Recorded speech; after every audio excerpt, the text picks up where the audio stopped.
Hello, everyone. Welcome to this amazing event, and thank you for taking the time to register for this amazing event. And like everyone else, I'm actually very passionate about accent and how that intersects with the layers that make us human, really, and how it can become a bit too much to bear when you have to face other elements of discrimination, and accent is added to that as well. So I'm actually looking forward to this event tonight. I know it's going to be great. Welcome again. I'll hand over to Adrian, who is the chair of this occasion. Thanks, Goody. Appreciate it. And hello, everybody. You're very welcome. My name's Adrian Whelan. I work in Brown Brothers Harriman, an American bank, but more importantly, and for tonight, I'm a proud brand ambassador for the Protect Accent campaign. So you're very welcome to this evening's webinar. Just before I start, we've got an hour, in and around an hour, and we'll land in on the hour if we can.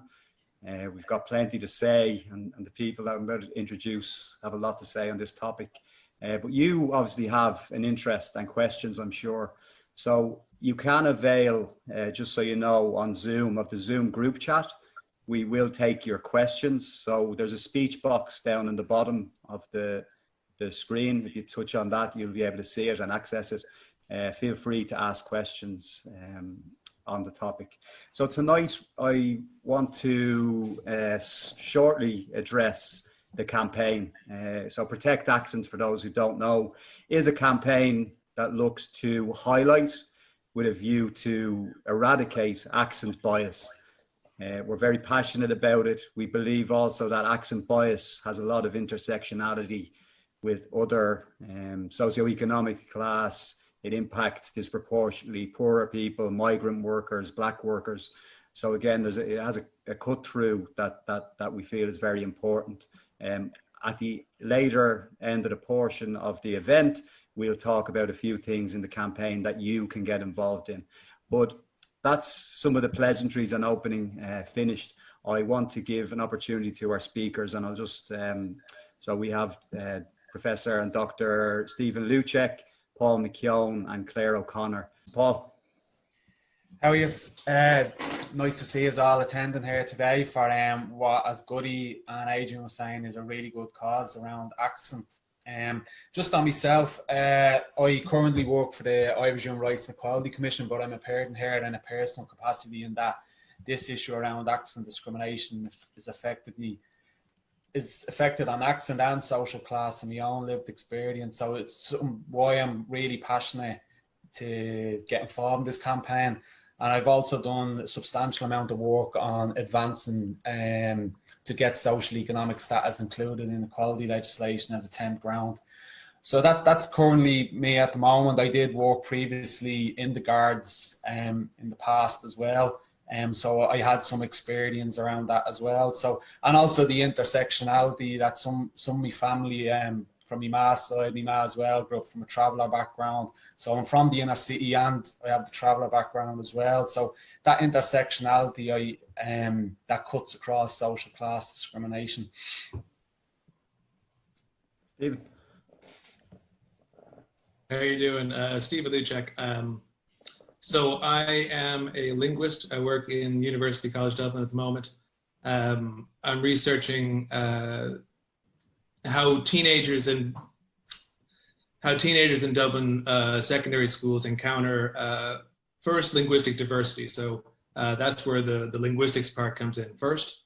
How they notice or what they notice about the way people speak, just from a very basic level. Why do you think people sound differently from you from 5 roads away, 5 miles away? Because oftentimes our attitudes about language are quite similar to our attitudes about people. There's nothing really wrong about having language attitudes. We all have attitudes. We all have opinions about what language is and what we like about language. It becomes very, very difficult then to justify that when people are denied opportunities in life because of, for example, the way they speak. But language is often an indicator of other types of diversity. So sounding like a certain type of person oftentimes has that intersectionality, as Paul was saying, with other aspects of your background, your age, your biological gender, your gender identity, biological sex, socioeconomic class. So it's a way into other types of bias, we'll say, to throw another term into the mix. But for me, it's important to use what I can to advance social justice as a linguist, because that's an important job that we can all contribute to. Thanks, Stephen. And again, that's as brief as an academic can be, I think. We're here to answer the question broadly. Does your accent and socioeconomic status impact your opportunities in life? Paul, I might jump straight to you to answer that question. And you did mention employment is obviously one area, but again, what's your own lived experience? Yeah, so just kind of a summary of all the main points. One thing that people will always bring up, it's like, well, we know the clear-cut discrimination, say on race or say on gender or on age, but how does this affect people, say, when they're going for employment in relation to social class? So just when I was growing up, I grew up in extreme poverty. I didn't have a leaving cert. For any of the UK listeners, that's your GCSE. I thought it was going to be the next George Best. I was playing football over in Scotland, and when that didn't work out, I came back and to try get into education, to figure out how I can get the qualifications to actually have a career.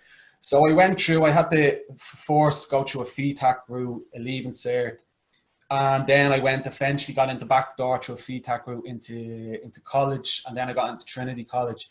So when I was trying to start getting into all the graduate programs, they all had these criteria. Now, I understand that it's to cut off a certain cohort because you could have a lot of people applying. But when I was applying, even though I had a 2.1 and I spoke a different language as well, they were asking what my junior cert results was, my leaving cert results for, and they were also asking the majority of them employee referral scheme. So you could only put a reference if you knew someone that worked in the company. Now, that was certain things of, like, say there's A for certain points, B for certain points, the employee referral scheme for more points, and there'll be also stuff like, did you work abroad, like do you have any internships abroad? So that's the type of stuff for a traveller, someone growing up in the inner city from the flats. You don't have any of that, so you're put at complete disadvantage. So everyone in my class, they all got into the graduate programs. A year and a half later, I was still unemployed.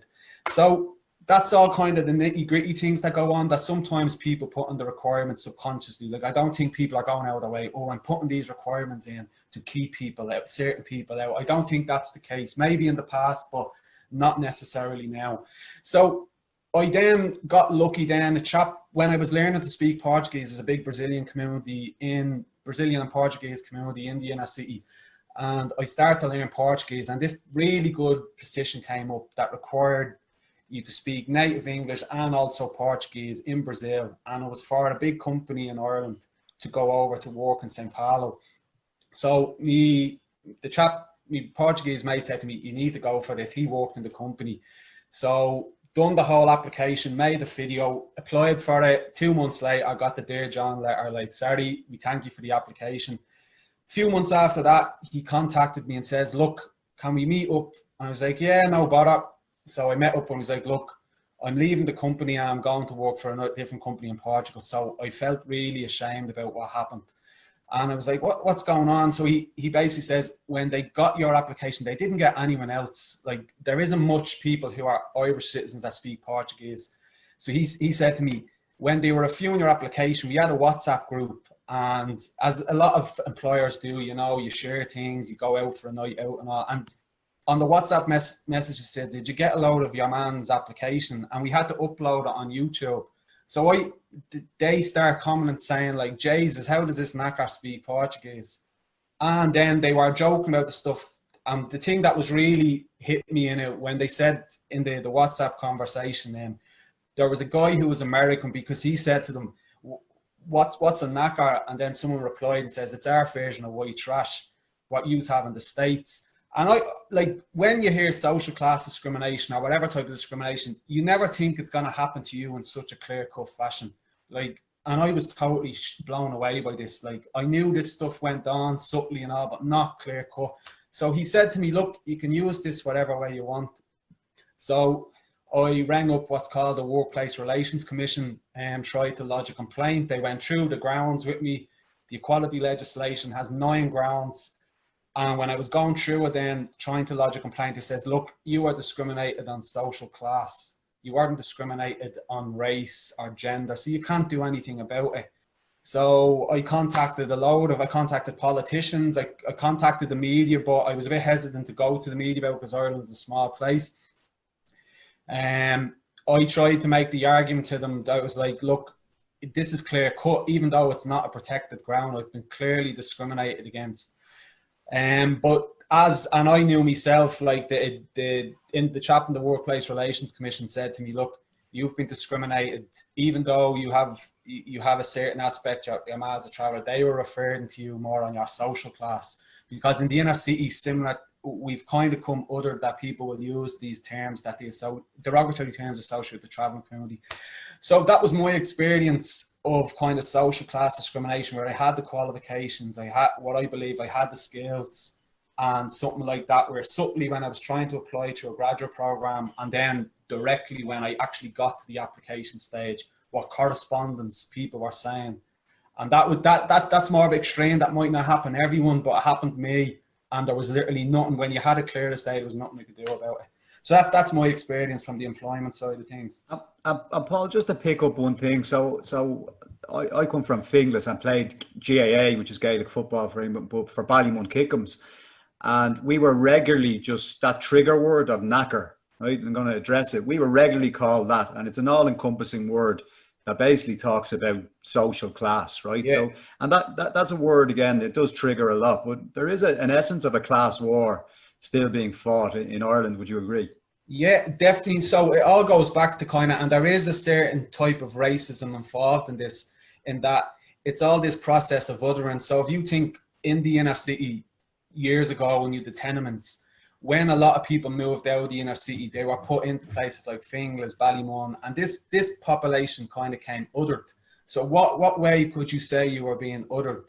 It's referred to one of the most oppressed groups in our society, which is the travelling community. So what a way for society to put you down would be to refer to that group. And just when I was growing up, even in my area in the inner city, from my ma's side, coming from a traveller background, I used to think, Jesus, I need to talk like my friends with a thick inner city Dublin accent. But then I started soon learning I was just being discriminated as much as that, and I was being called a knacker that way as well.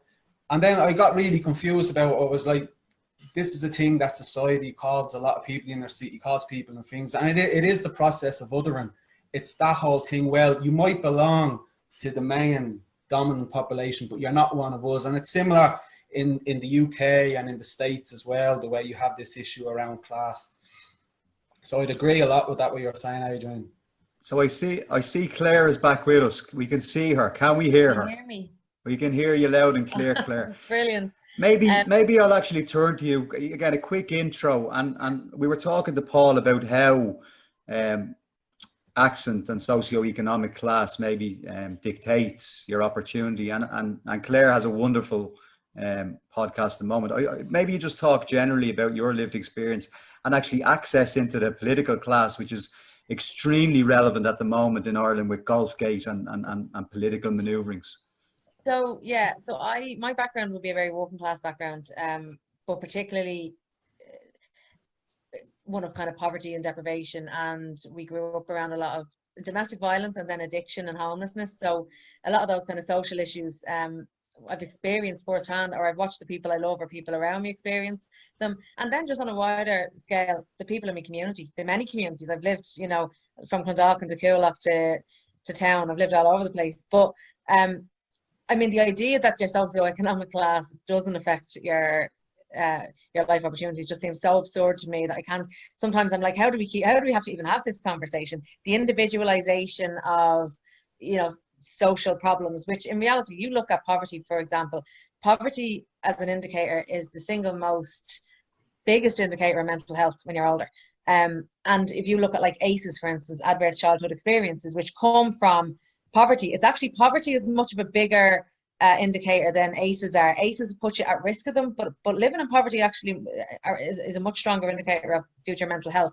So say, for instance, you go into addiction and you have the 3 strikes and you're out, you know, like, so somebody that's coming from an upper class background, that has parents maybe in a comfortable position, that have access to either, you know, people in power, whether that be in business, people in power and politics, the circles you run in are just much more influential circles. So for instance, even though I have a huge amount of activists and people that work around social issues in my family and my wider community, they weren't connected to anybody in politics. Like, they weren't, and as well, realistically, working class politics when I grew up was kind of, it was republicanism, or it was it was actually about oppression. It wasn't politics in the broader sense.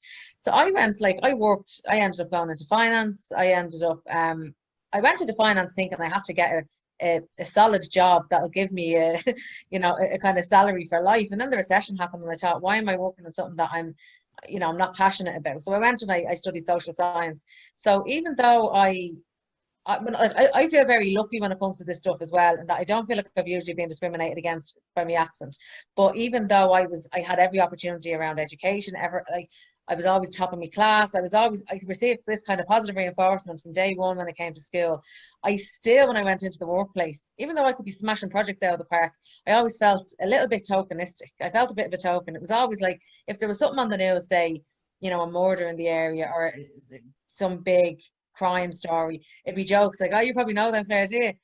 And the thing is like, more than likely you probably would, because our areas are small. But it was almost just the belief that if you come from an area like that, you're just pigeonholed immediately. If you come from a working class area, you're pigeonholed. So even though I went through social science degrees, I was involved in activism for about 3 years before I ever met an actual politician. That wasn't, you know, the odd local independent. And over the past 2 years, I've got to know a huge amount of politicians. I had no political understanding, really. I knew, you know, left and right. But even though I had access to all these people and I had access to, you know, all the political ideology through college, and I actually studied it for a couple of years, I still really had no idea how it worked, because I was never in those circles. I was never in, you know, last year was the first time I was ever in Leinster House, and that was lobbying work with the organisation I work with, Inner City Help and Homeless. Just even now, I didn't know, like, until I got really involved in activism, I didn't actually know what was even out there. I didn't know these groups existed, because growing up, most of my life and my mom's life and the people around us we were so preoccupied with survival. Like, survival was everything, and that's such a huge factor in working class communities particularly.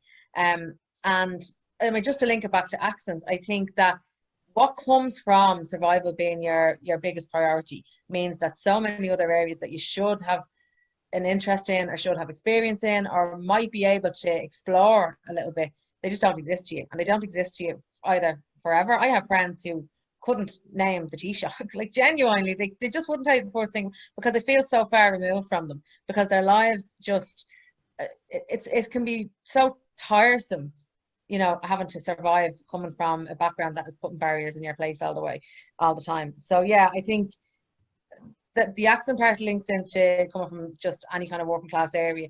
But it all comes down to the individualization of these issues, where rather than just taking people who they are, their experience, the person that's standing in front of you, we make these judgment calls on people, which I think it's human nature. It's how we, you know, it's part of how we get through life quickly without having to make these, you know, putting a huge amount of thought into every single person we meet. We put people in boxes, and that, you know, that is human nature. It's schemas. But I think that what's happened is that the boxes in Ireland are very broad. There's like, you're either working class, you're either middle class, you're either coming from a position of huge privilege, which, like, when I first started talking to people in politics, there was this idea that everybody was, you know, there was good and bad people. You know, if you're on the left, you're good. If you're a conservative or you're, you know, from Fine Gael, you're bad. And I think that's such a, like, it's a ridiculous idea. And actually, it's the kind of thinking that drives bias and discrimination in the first place as well. I think the contact hypothesis is really interesting, where a huge amount of the people I've met in politics, particularly the people I don't agree with ideologically, actually, they've just never met somebody. I'm going to say somebody like me. I think the title of Lynn Rowan's book is so apt, because, you know, there is that idea, like, people like you, as if everybody from a working class community is the same.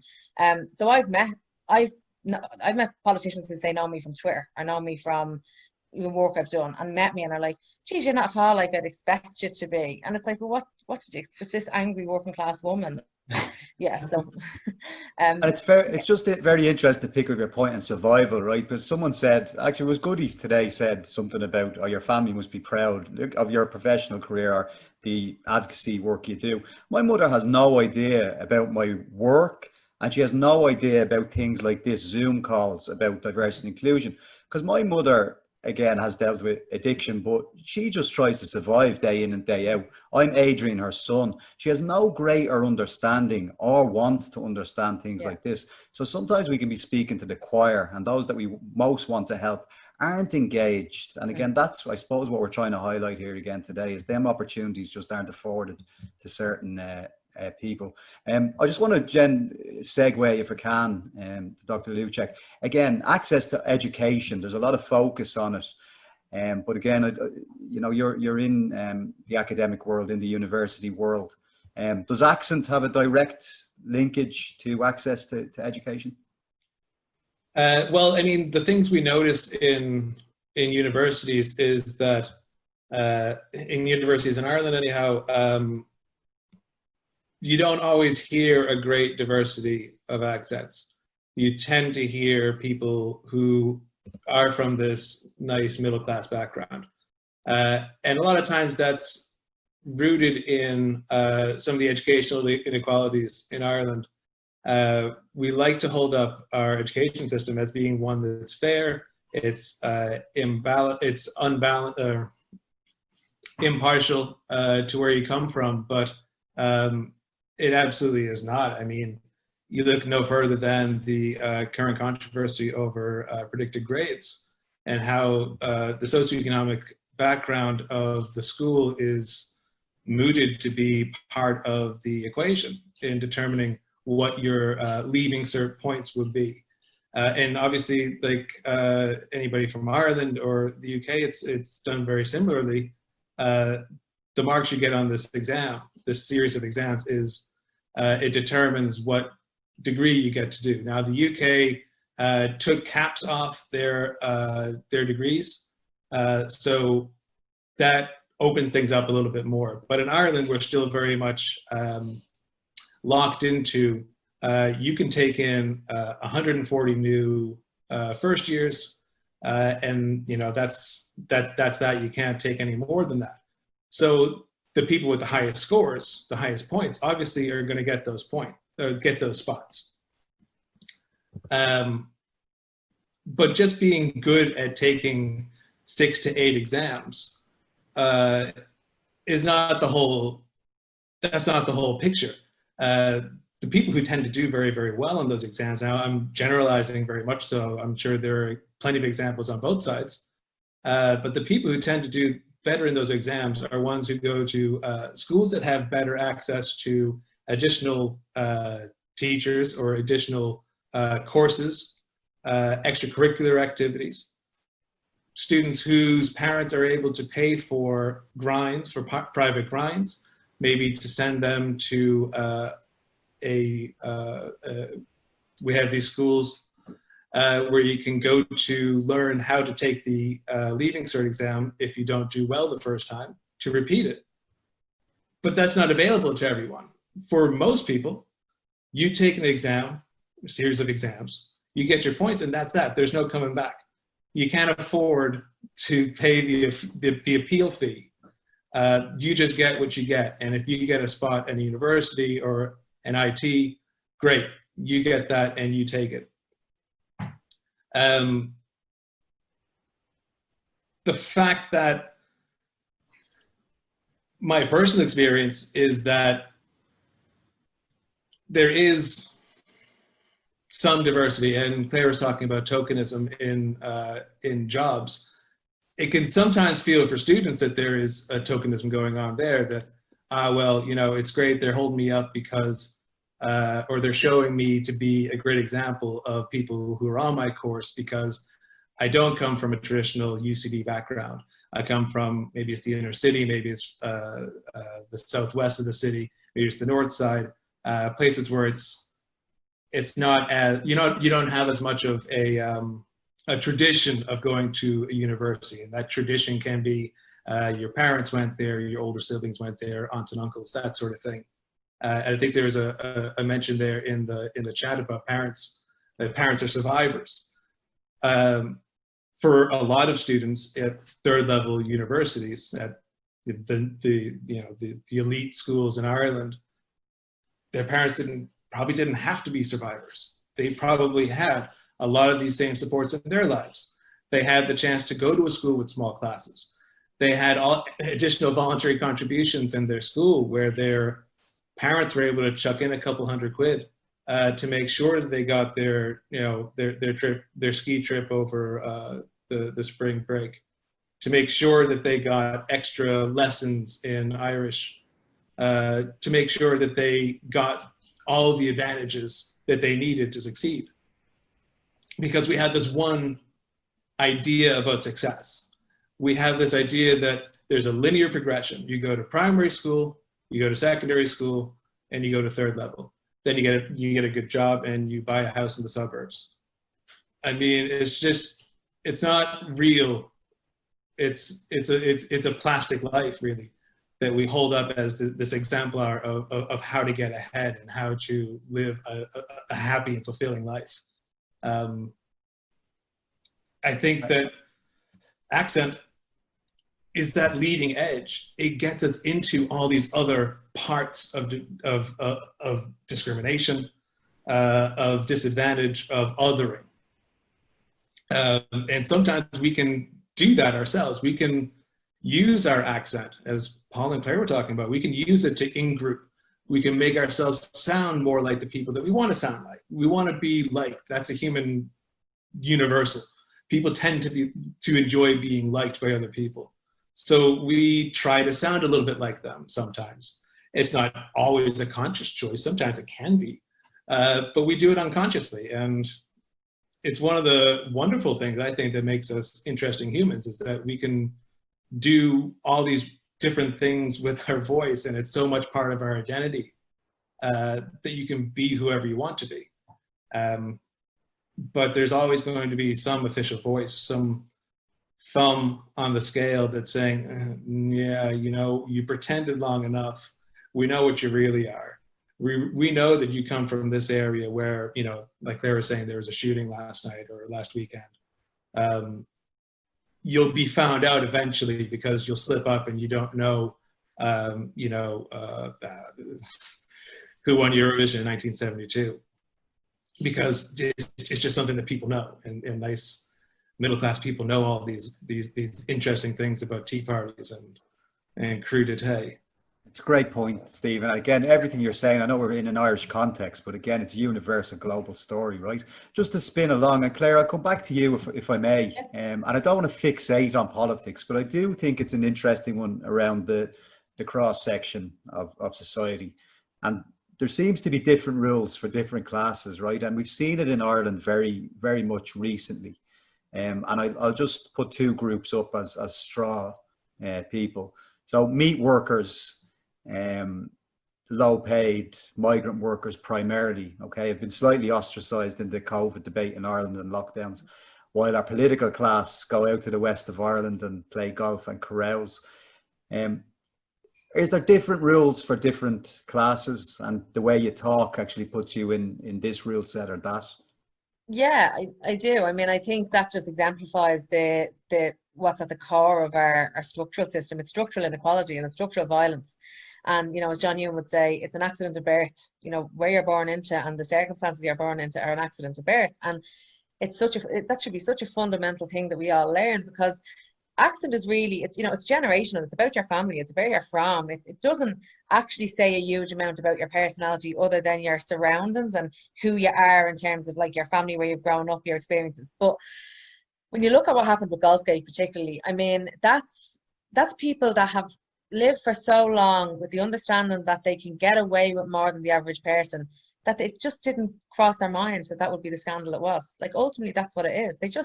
I'm sure they thought about it, but they thought, we'll get away with it, or I won't be a big. We'll we got, you know, approval from this person, or should they have the divider in the middle of the room? It's just the idea that they would just get away with it. And I mean, to go further, the Phil Hogan stuff, day after day after day, you know, every day there was a new kind of bending of the truth. And that there was a clip on RT Radio 1 actually where he said, if they had known I was a commissioner, the guards wouldn't have stopped me. And so that's an example of just when you're used to getting away with things, and when you're used to being held to a lower standard, actually, you're going to keep pushing the boundaries. When you work in a job where you're not going to be given a minute, like if you're in a meat factory, you know, if you're sharing a bunk with 10, 12 people, and you know you do the first wrong thing and you'll be kicked out, you're not going to take those chances. So, and what happens is, again, back to socioeconomic status, that leads into accent. Accent is just a signifier. You know, like accent is just something that tells people that you might belong to a certain group of people, a certain group. And it's actually the views about that group that people don't like. So people think if you're from a certain area that you're actually, like, as if there's something in the water that makes you more likely to go into addiction, more likely to get involved in crime. Like, it's biological. Like, it's when you lay it out like that, it's just so ridiculous. When really what it is that it's structural violence and structural inequality, that people are born into areas that have been defunded and underfunded for generations. And like that, when you're trying to survive, you don't have the energy to organize, to agitate, to get involved in politics and ensure more funding comes in. So actually those problems just compound in on each other. So it actually just gets worse and worse and worse. And instead of, let's be honest, people in positions of power, whether it's conscious or not, they end up working to protect that power, to protect those privileges. We all do it no more than our white privilege. It takes a huge amount of work to acknowledge, say, white privilege or settled privilege, or we all have areas of privilege. And when you realize you're complicit in something, it's uncomfortable. And that's why a lot of people back away from it. And it's hard work to work through that. That's actually no different to class. People don't want to believe that actually I'm the reason that you're living in poverty. It's your fault. You've done something wrong. And this, you know, people that get up in the early in the morning, it makes people feel good that what they've earned themselves. They didn't get a leg up. And I think, again, this is all psychological. It makes us feel good that, you know, we earned this and we're not the reason somebody else is in a really crap position. So what happens is power protects itself. People in poverty don't have the energy or the time to agitate enough. I won't say any, because there are some excellent people out there agitating on behalf of working class communities. But again, it's just where this is massively structural. And people try to individualize it to make out that it's not a structural problem, so they don't have to address it. But ultimately, the individualization of it then just brings more shame in a community. Yeah. So Claire, I just want to segue for agitating for change and structural change, and I'll go to you, Paul. You've long advocated, again, we have Irish equality legislation, 9 protected classes.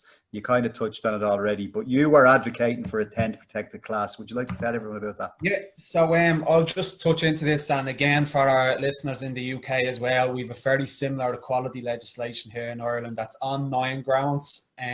So that's gender, age, race, religion, so forth. But the one that is not included in it is socioeconomic status. And the big issue with this is that since 1998, when we included this legislation in 1998, it was fairly progressive, because a lot of countries at the time only had 2 or 3 grounds. And we literally went above and beyond and done 9 grounds. But what happened from that then was that all these marginalized groups got rights-based approach to address the issues they were facing when accessing services, when trying to get into employment, or when they were in employment, or with education as well. So or even when trying to get access in private accommodation as well. So these 9 grounds had a rights-based approach. But what happened as they started to advance in all of these issues, it got kind of siloed, which was understandable. But what happened then was working class communities who didn't fall into any of these 9 grounds were left out and were kind of wandering around in a space where civil society wasn't representing them, like where you have all the big civil society groups, and the right wasn't representing them either. So they were just filtering around. It's like, well, I'm being discriminated the same way you are, but I can't do anything about it. I can't take a complaint. So with equality legislation over the years, there's been a big push. It's in the inner city. When we think of equality legislation, none of us, we think of it as something that doesn't do. Honestly, we see it as a thing that's actually made a lot of our situation worse, because when you're discriminated on employment or access and services, you can't do anything about it.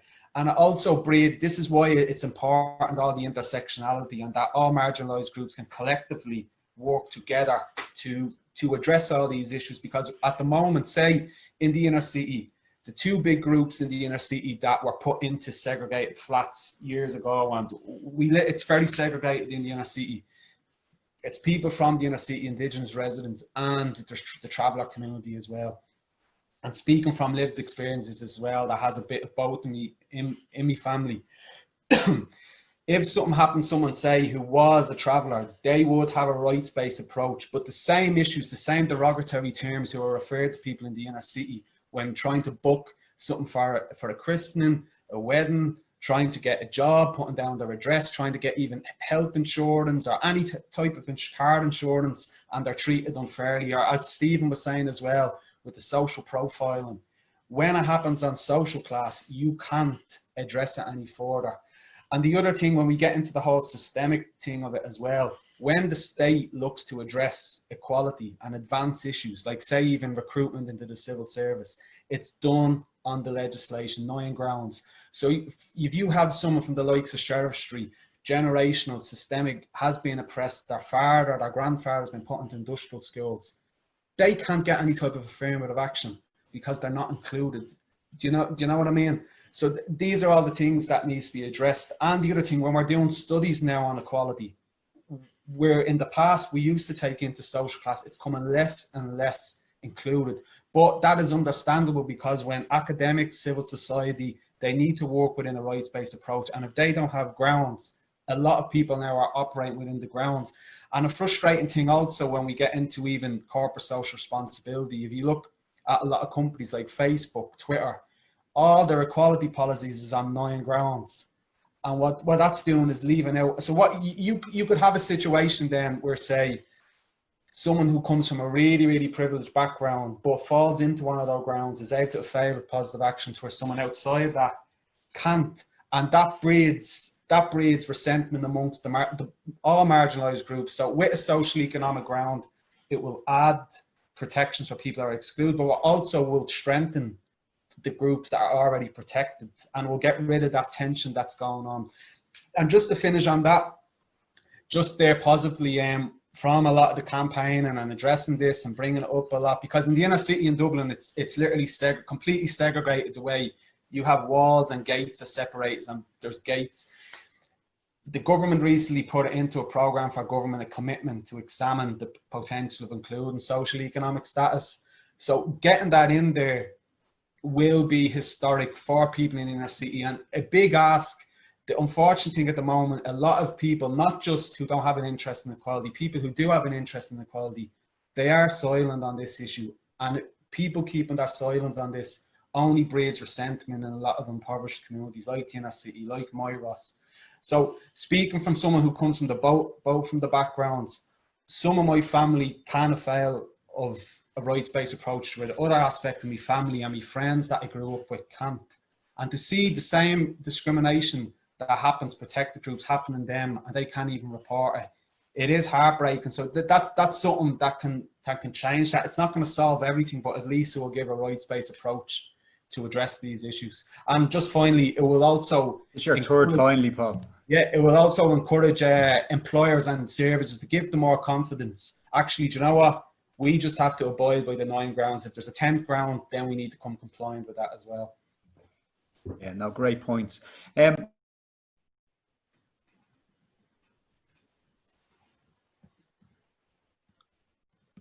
A lot of emotion, a lot of lived experience here. Stephen, I might turn to you, okay? We're probably speaking to the choir and preaching to the choir here, right? Let's be honest. But there are a lot of naysayers who don't believe that there is accent-based discrimination, that they have CSR programs in place, that they are doing the right thing. They say, show me the data, show me the research. You're involved in that space. What would you say to the naysayers who say social economic discrimination, accent-based bias doesn't exist? I would start by saying, get comfortable, get yourself a cup of coffee, because I'm going to go on for a bit. There's plenty of data out there that says that people are othered, people are discriminated against by their voice. And like it's been a theme here, voice can index so many other aspects of your background.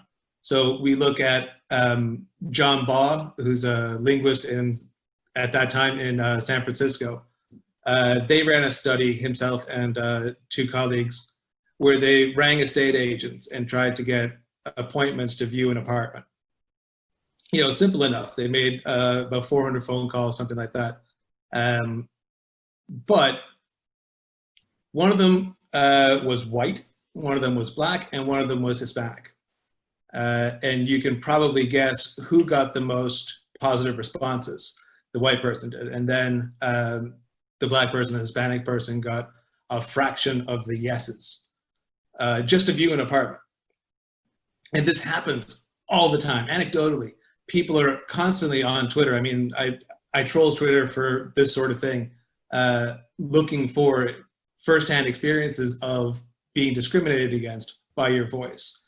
And it happens everywhere. I have a vast collection, the saddest collection of tweets you'll ever see, of people saying that I was denied a job. I was told that my accent was too, somebody said in the chat, too north side or too inner city. People are told their accents are too Western Australian, too Scots.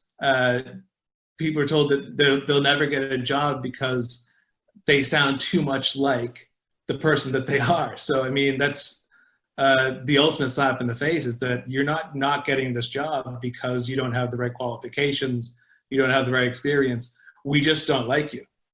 And that's essentially what people are hearing. Now, this Baugh study that I was just talking about, that's been replicated all over the world. Right now, Kelly Wright is doing a study in Tennessee in the United States. So this is sort of like the gateway to the South, and she's finding very, very similar results. It's going on in Bremen at the moment.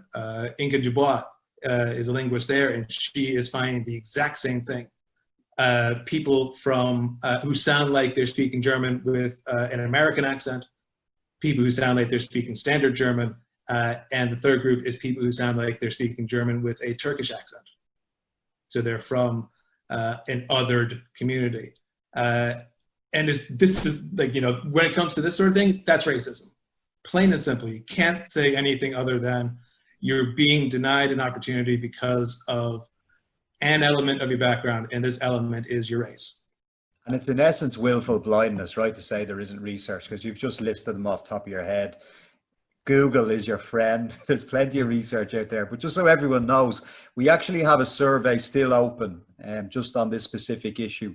We'll recirculate, but from an Irish experience of bias and discrimination per your accent and socioeconomic, and in the UK. I might move it along, actually. And again, I'll go to some of the questions. There's been some great ones. And I'll open it up. I don't know who wants to jump on it, but maybe Claire and Paul. But again, role modelling is important, right? And again, in Ireland, and it is in political sphere, we've had some recent appointments, or high profile figures. Hazel Chu is the Lord Mayor of Dublin now, and Eileen O'Flynn, you know, in the Senate.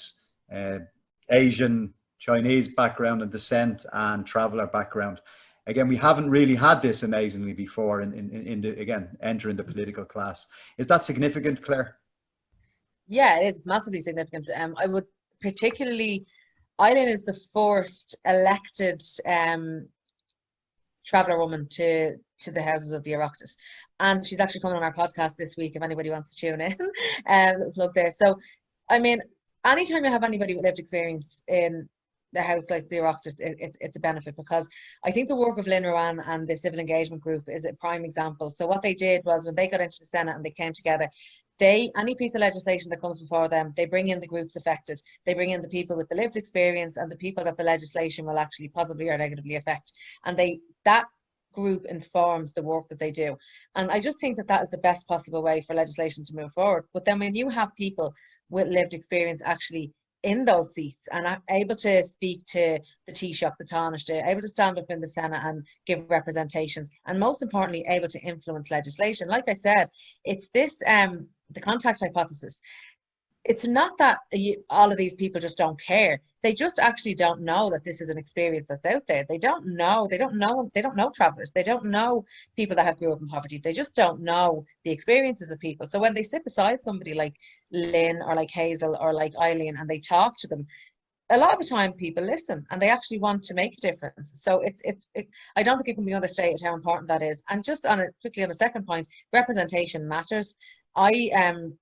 One of the things that made I was so interested in this accent stuff was because I noticed myself when I'd be doing any media or panels that I had started to be understood. I'd slow down and my accent changed.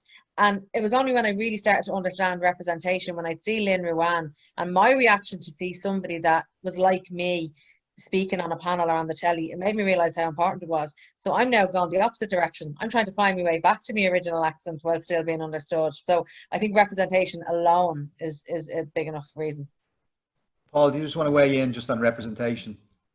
Yeah, it's a huge thing, and that's I've seen, especially with Lynn Rowan and Eileen as well, getting in like that. That's a big thing for a lot of people in the inner city, because a lot of the things, say, with travellers and people working class areas, and when I say working class, there is working class communities as well, similar to where you have conflict with travellers, where people are like, oh well, he's a settled traveller, or they're not a settled traveller.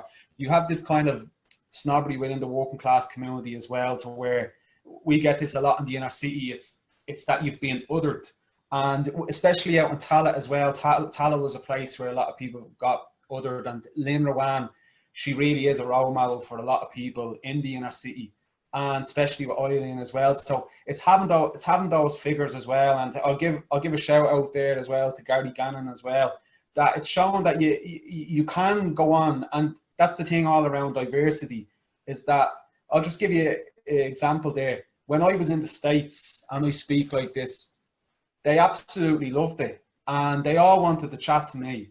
And this was in a war context, and they really like, to where half the people I was with speaking with Irish people, or speaking with American accents. And that's the thing around diversity as well. So, but the whole thing around role models, like, it really is good to have, because a lot of, especially where I grew up in the inner city, a lot of, unfortunately, the role models, because you've so othered and you've no other opportunities, people get involved in organised crime. Sometimes even going to prison is a badge of honour in the flats I grew up with, and that's the unfortunate thing. And a lot of these people grew up, they're just humans like me or you. They're not as you're depicted in the Sunday World and the newspapers. They in a different life, they could have been accountants, because if you ask them to do anything with numbers, they buy and sell you. So yeah, definitely that is a big thing around role models to have.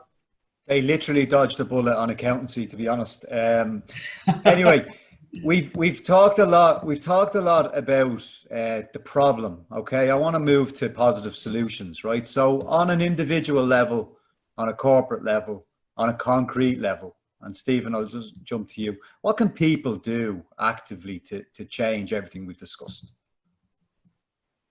If someone just gains exposure to people different than them, I think that's a good first start. If you wouldn't normally approach someone who's different than you, we used to take these things called buses and trains in the before times.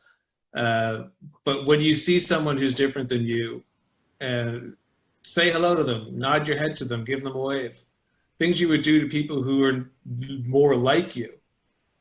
Engage in conversations, get to know about people, get to know what they're into, what their background is, what makes them happy people. Watch a movie on Netflix that's from a different culture.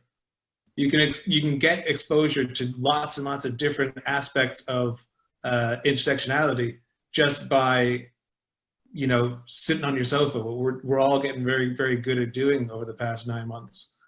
Sit on the sofa and watch something from a different place. Put on a television program from a different place.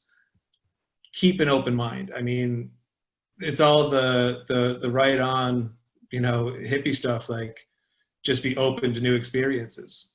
I mean, unless you're a hiring manager, in that case, give someone else a shot. Paul, I don't know if you've ever been called a hippie, but you have any solutions to this problem? Yeah, no, so just I'll try to do this because sometimes I'm going on a bit on it. So firstly, in terms of the legislation, from again lived experience growing up, similar to the London Docklands, in the Dublin Docklands, we've complete segregation from development that happened with the IFSC. There was promises made when I was a kid. I remember 10% would be given to disadvantaged communities, that they would be the future of the area, and that was all done out of good faith. It hasn't happened in good faith, so you actually need, like the other protected characteristics, a protected ground that ensures compliance the way you do across other grounds. Now, that isn't going to solve everything. You still need people to be actually doing goodwill out of it. What I noticed with a lot of other big companies, Facebooks, Twitter, all the big multinationals in the Docklands, they all have diversity charters, and the big pink elephant in the room, they all exclude social class, and social class includes accent.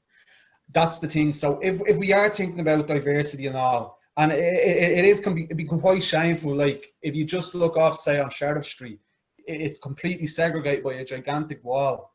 And when people are talking about diversity, they're excluding one of the most segregated and excluded communities in the state. Now, when people are thinking that charter, how can we do that? And that's the thing with even the protect accent thing. It's not going to be any harm to add that extra thing. It's like, this is something we want to fulfill as well. The third thing is, a lot of the time with social class, sometimes you might not have the best qualifications. So when we're doing recruitment, we need to think, why am I asking them what they got in their third year of elementary school, secondary school, what they got in their leaving cert? Do they have the degree or the qualification for it? Or what we need to think about as well is that sometimes jobs, and LinkedIn has recognized this as well in other countries, we don't actually need a degree to do the job. What competencies do they have, not qualifications? So giving people an opportunity, they might just have a leaving cert or a junior cert, and like Central Bank have done just recently, I have to compliment them for it. They done a traineeship, and it was only open to people who just had the standard level of education. So it was giving them an opportunity to go in as a trainee, the way you would go in as a mechanic, and Germany does it a lot with trainees as well. So there are three kind of points where kind of advancements can be made. So that'd be my take on it.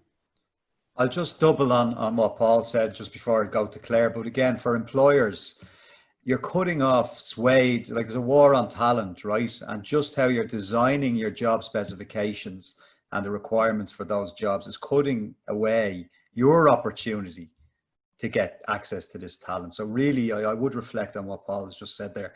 Claire, in terms of positive measures to make change, what would you suggest? I think definitely what the two lads have said. I mean, in your community alone, it's just diversifying, trying to make connections with people that don't look or sound like you. That's a small thing we can all do. I actually really, what Stephen said there, try to watch things that, a lot of the representations we have seen for a long time of people of different cultures or ethnicities have been really negative. They've come from America particularly, and that feeds into the psyche. So look, really actually go out and look for different media. I think the media is a huge part. I mean, just even, not to plug the podcast again, but genuinely, my only interest in doing this, because I only started a couple of weeks ago, was if I could bring on people who weren't the normal voices that we hear. That's a real thing. It's working class voices, it's migrant voices, it's traveller voices, and that's, I think if you're in a position to do that, particularly around media, because media representation is really, really poor in this country. But I have to come back to just ultimately, we need to address poverty and we need to address structural inequality, because as long as all of those factors are there, you're going to have people at such a disadvantage by the time they reach the time they're applying for jobs. So I think, the big work around, like, Paul's work, lobby your local politician and ask them to support the inclusion of the 10th point into the Inequality Act, the equality legislation, things like that. Like, write a letter, make a phone call to your local politician, have some agency around the politics in your life. Yeah, and could I just come in there quick, Adrian? Of course, yeah. Just there, what even Claire's saying, like, this might seem all far-fetched, that even just from yourself individually, what you can do. There's always so many small things. If people are working on equality, let's add that in.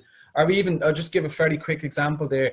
Even a lot of the gyms that are in our area in the inner city that cater to the multinationals, they give discounts, the corporate discounts, but they won't give discounts to low-income families that are in the area, so they can't even go to any of these gyms. And that's the thing even. And some universities in the area are doing it as well, shamefully.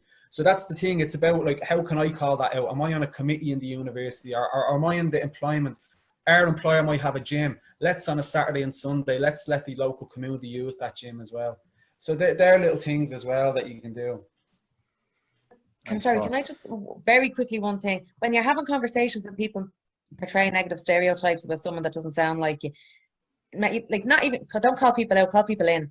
You know, when someone says something around you, just say, you know, that's not on. Do we need to do that? Do we need to be punching down? Let's punch up instead of punching down. And again, I'll double on that. Like, I was at a recent, it was Black Lives Matter, but it was young Irish black people. I was basically, the theme of it was unmute yourself. So again, if you're silent, you're complicit. Okay, if we're going to have change, speak up. Have the moral courage to actually speak up, to get involved, to advocate for underrepresented communities. It's no longer, and I'm talking out to the world here, it's no longer okay to sit on a fence. You need to pick a side. All right. Now, this is the shameless plug component of the webinar, right? So there's a couple of people asked about the Claire's podcast, and I will actually say I've started listening to it for the very reason that the underrepresented people are represented on the podcast. It's called, I get this right, The Week at Work. It's available wherever you get your podcasts. And again, she won't actually like this because Dubliners don't, but she does a fantastic job on it. I think it's going to be big, and I think everybody here should have a listen to it. It's fantastic to hear real people's voices talking openly without that political filter. So that's number one. We're here actually to talk as well about the Protect Accent campaign, and Goody might want to come in. But again, action that you can take is to get involved in our campaign, okay? And there's a number of ways you can. Funding and sponsorship opportunities, all right? No mun, no fun. We need your money. We'll take cash. We'll take Bitcoin. We'll take anything you've got, okay? Get in touch. We want your money. Partnerships with other organizations who are joined to our mission and believe in what we believe. You've heard just some of it here today. Get in touch. We want to talk to you. I'm a brand ambassador focused primarily on the corporate sector and our Accent Charter. We need more ambassadors, okay, with skill sets across the board. Like any other social initiative, we want your skill sets, okay? So get in touch. We are planning what's called the Future Amplified Voices. We want to engage with young people, all right? With all due respect, the demographic of our campaign, the age has to go down, okay? We want young people. They are our future. Yeah, I mean you as well, Reg. We're too old, all right? We need young people. We have open surveys in the UK and Ireland on this, okay? Fill them out, share them, like them on social media. We have an Accent Charter. We need signatories, corporate entities, individuals of standing. You can sign.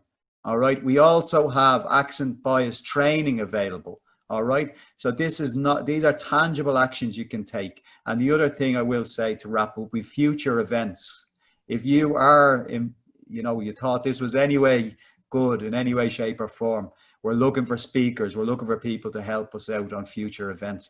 Please, in the near future, we hope to have physical, events. But for now, it is this type of webinar.